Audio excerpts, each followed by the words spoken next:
Is it possible to maintain social distance during an interrogation?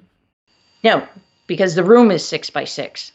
What are you going to teach them about how you do interrogation safely in a 6 by 6 room? You put the table in between you. You can push the chairs all the way back.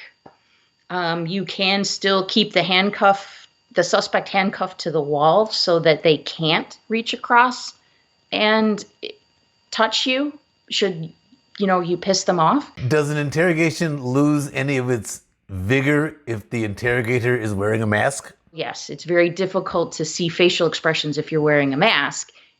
And it sort of tells the suspect, hey, I don't want to be in here, so just tell me what you're going to tell me so I can get out. You probably aren't getting the truth. They're going to tell you what they think you want to hear to end the conversation.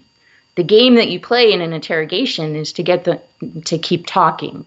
It's hard to do that when you don't want to be in the room because you're afraid you're going to be contaminated.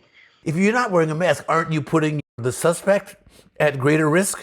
So do you not interrogate them? Do you let them sit in jail until the coronavirus is no longer an issue and say, okay, now we'll do the interrogation and, continue along with the legal process? It is a necessity to give that person a chance to tell you their side of the story, and so that you can present it to the DA. You have 72 hours to present charges to a district attorney, or they release that suspect that's arrested.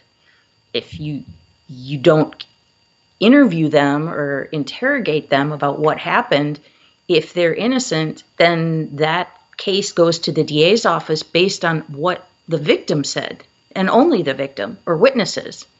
Justice may be blind, but she's not wearing a face mask.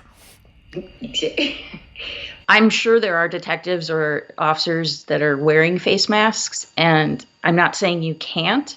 I'm just saying that it makes a hard situation much harder. They won't talk to you unless they feel like you're going to be empathetic to their situation. Hard to do that with a mask and gloves on. You have to put yourself in harm's way. That's your job. So worrying about it goes into a little compartment in the very back of your brain, and you close the lid and tighten the lock down, and you do your job.